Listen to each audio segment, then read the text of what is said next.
Everyone, please welcome Peter Turner. Thanks, Brad. All right.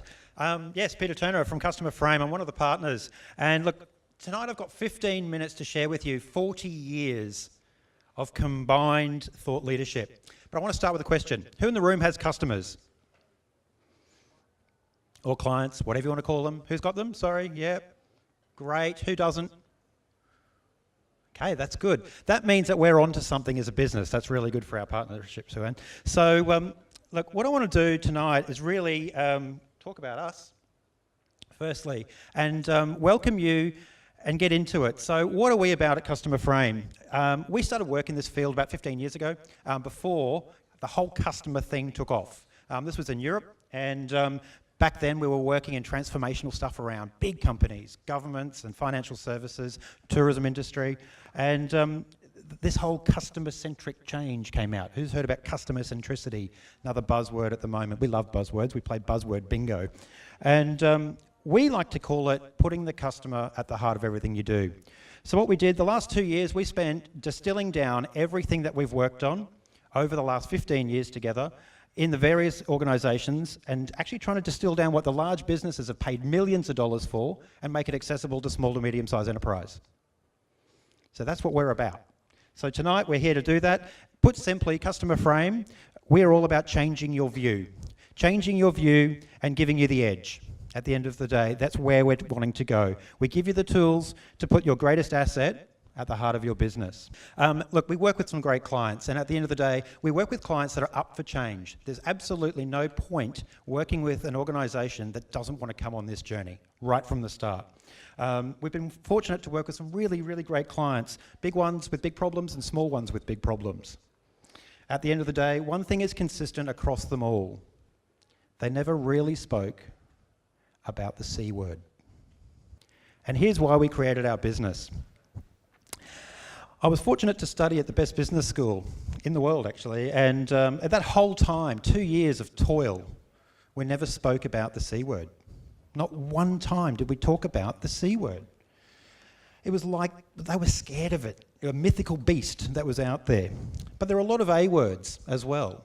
And these A words, you know, I met some of the best in the business at the time. But the reality was that these two were actually an equation that no one really connected together. At Customer Frame, we believe customers are assets, in case you were wondering. That's why we did that. And I'm going to throw to actually a colleague in the room, Jacob Aldridge, Director of Advisory here at Business Depot. Jacob, what follows assets? Excellent. So if we link back to our first speaker this evening, where Matt was talking about business valuation, he was talking about getting that income up. So ultimately, if a customer is an asset, therefore it is an income source for me, right? Everyone's sitting there going, wow, you went to business school, best business school in the world, and you're coming out with this. Wow. I promise you it does get better. Your customer is the ultimate reason you are in business. Does everyone agree with that statement? Great. Who doesn't agree with that statement? Good, otherwise I'd show you through to the door. Jacob Aldridge, you're out. You're gone. But ultimately, the reason that we're in business, you don't need staff, you don't need products, you don't need the best systems in the world, you don't need to be offshoring, you don't need to do anything unless you have customers. So, anyone remember the Betamax video and what happened there? That was the best product, right? Anyone remember the Palm Pilot? Yeah? Yeah, I didn't need mine after I got married, my wife did everything. But ultimately, what I find fascinating is why do businesses spend so much time on various topics like these ones? Everyone's starting to be familiar with some of the broken glass that's on the wall here. We talk about these terms, we come up with strategies and plans and action plans and working groups and all these great things in our businesses. But we actually never do anything in our business devoted around the one reason for our ultimate existence. It's pretty rare that we go into an organisation of any size and we see something like a customer strategy. Who has a customer strategy in the room? Anyone got something along the lines of a customer charter? Nope. Oh, you got one. Oh, awesome. I'll get a copy of that later. You're a very rare beast. A customer experience plan. Great. I'll get a copy of yours as well. We'll share it out to everybody. If they're so important, we've already established that customers are important, then why don't we give it any attention? right? We've got rocks in our head a little bit. Even so, the clever people at Harvard came up with this great model, and actually, Narissa, it links to some of the work you were talking about with culture. They came up, and I kid you not, they spent 8 years researching this particular topic, and this is what they came up with. All right? Happy people. They feel empowered to contribute, to change. They're equipped to do their job well. They're appreciated for their efforts. Leads to happy customers. Wow, I feel valued. Where you care about me, my expectations are consistently met. You're actually meeting my needs for me. Leads to, funnily enough, happy owners. The people that run the businesses are actually starting to turn profit, make money, create equity, and all those wonderful things. It's a virtuous cycle, right? Didn't take Harvard professors to come up with this. This is all fairly common sense, right? They actually called it, I've got it here, the service profit chain model, right? Didn't really catch on. We just call it common sense in Customer Frame. So ultimately, what we're wanting to move towards is thinking a bit more like an entrepreneur. Now, this guy, you're going to see this guy a fair bit when you do any sort of work with us. We kind of like him. He seems to know what he's doing. He has his head around this. If you look after your staff, they look after your customers. It's that simple. I reckon he's built a pretty decent business off the back of this one mantra. And all you have to do is Google Virgin staff. Don't do it now because you're supposed to be watching me. But Google Virgin staff and you get images of hot chicks wearing red. No, sorry. You get images of Richard Branson living this. The first image you get is him with his team. The second image you get is him with his team, and so on. So it's all about putting the people as part of that journey. So it's no longer just about having a customer service team on the outside. It's actually about connecting the whole business together, putting that customer at the heart of everything you do. He saw what we call a Customer Frame 20-20-20 vision. I'm going to use 3 fingers so I get the right number of 20s because I've had 2 beers so far. But what is this 2020 vision that we're talking about? Well, 2020 vision. I don't have a stutter, by the way, it's just how it works. But 2020 vision is about looking beyond an extra layer than you would if you had perfect eyesight. So, everyone in the room that has a business, what if, for a little cost and little investment, that we could transform your business and give you 20% more customers,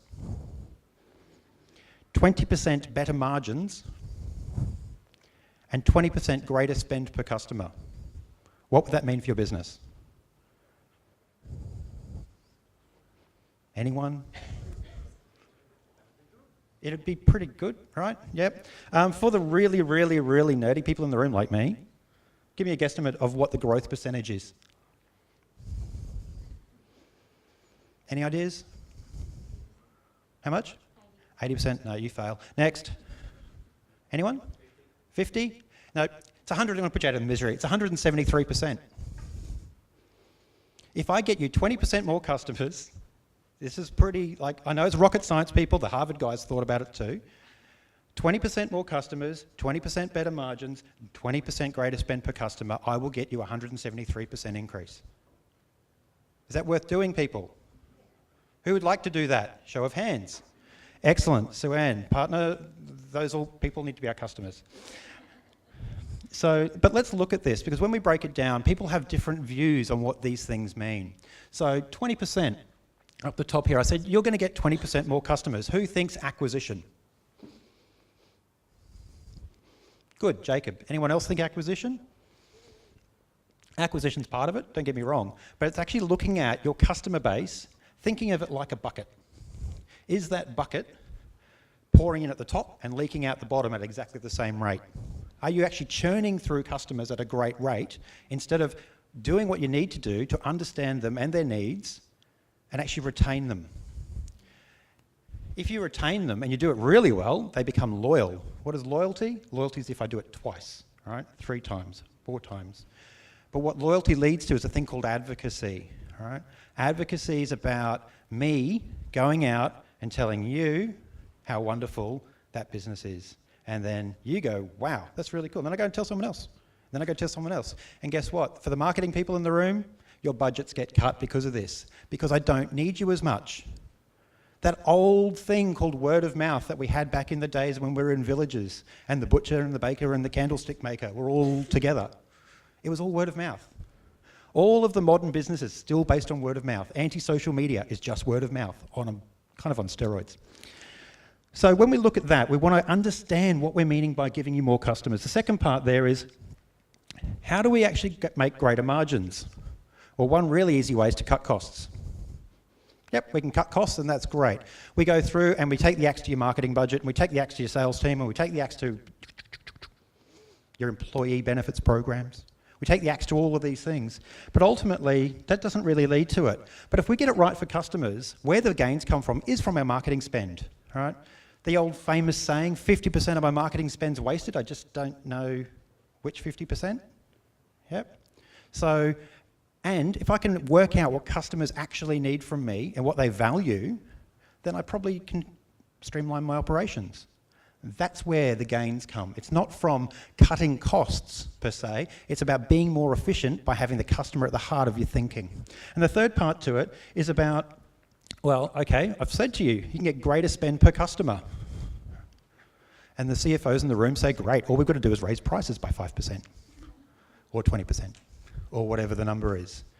Yep, that's one answer. But the other answer is also about having a deeper connection and a deeper relationship with your customer such that they buy the first product from you and the second and the third and the fourth. And suddenly you're in a much bigger relationship that's valued for the long term. It also doesn't cost you to acquire them. So you're starting to get greater spends. So this is where we get 20-20-20 vision. Everyone up for the journey of doing some 20-20-20 with us tonight? Good, great. So, how? I don't know, I was actually hoping you guys could tell us. How is really coming back and looking at what do we need to do in a business to make this and do this differently? This whole customer thing's been around for donkey's years. We think we've come up with something pretty clever of a way to be able to look at it in your business and be able to move you forward. So I'd like to ask you 3 core questions. And I'd like you to ponder these just for a minute. So the first one is, do you know what's important to your customers? Now everyone, if you're on the trigger, yeah, of course I do. Of course I do, right? I can guarantee you probably don't. Not what you think's important, but what their needs truly are. The second question is, do you track your performance from the customer's view? So I'm not interested, sorry accountants, I'm not interested in your P&L and your other management reports and your blah, blah, blah, don't care, your sales reports, forecasts. I want to know, are you tracking your performance from the things that customers care about when they view your business through their eyes? And the final question is, do you align your business to the customer? Front office to back office? Does everyone in your business understand who your customers are, what your customers need, and what's going on? The way forward with this is what we've created after many, many years of distilling this down, is the customer success framework. To truly change your view, we need to start looking at the areas of competence and that actually distinguish high performers. You got me then. That distinguish high performers from the low performers around 3 themes called know, track, and align. What we do is we look at 9 areas of a business with our customer framework.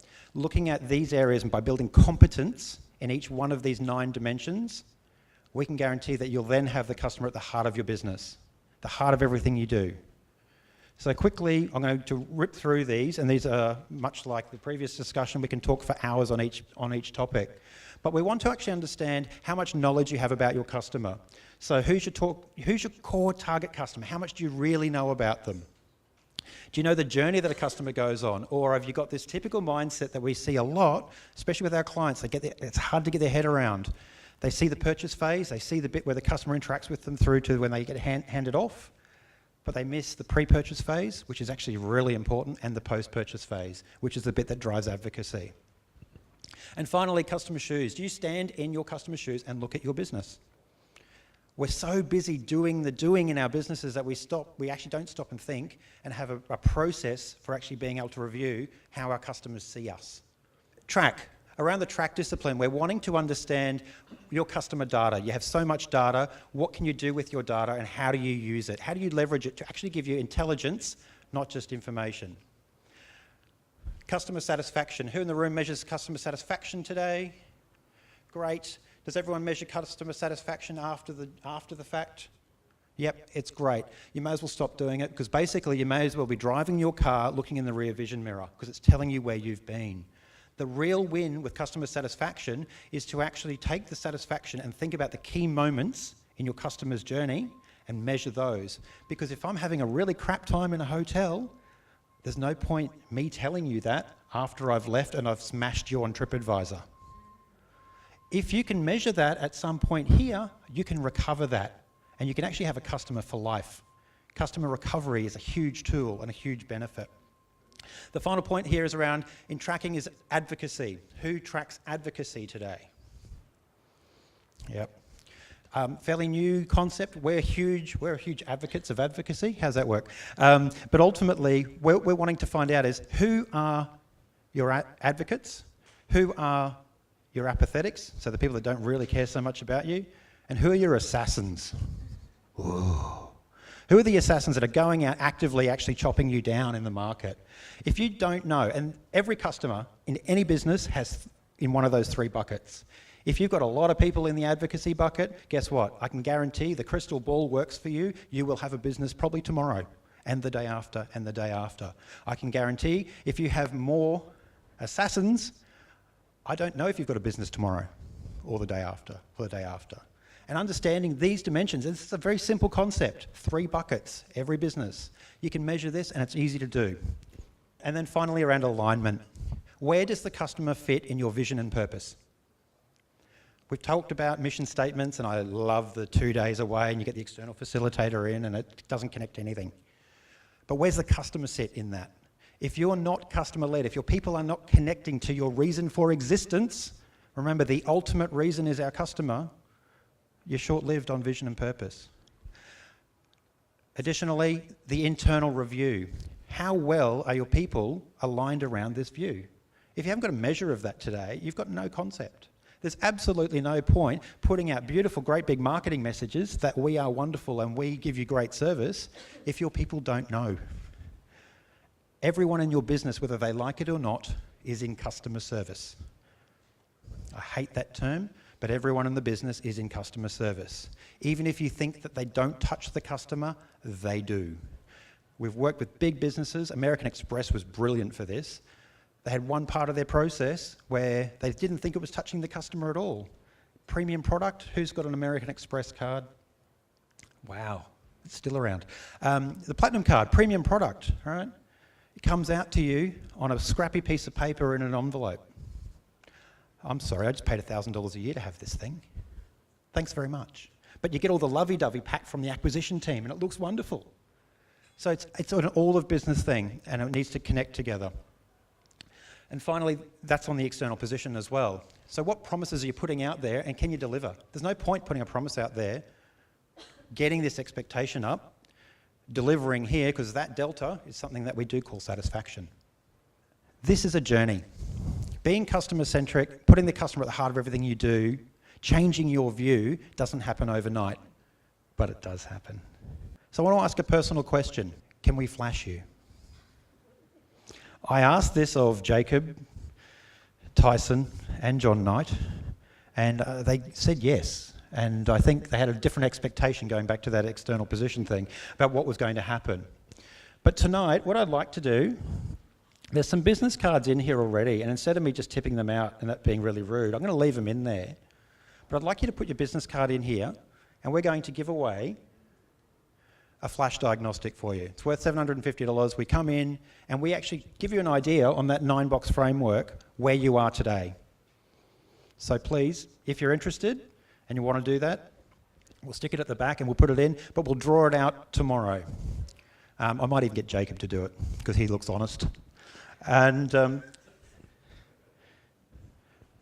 asked if I can flash you, and you don't really know what I'm talking about. So the flash diagnostic, really, it's one of our first products that we take when we start working with our clients.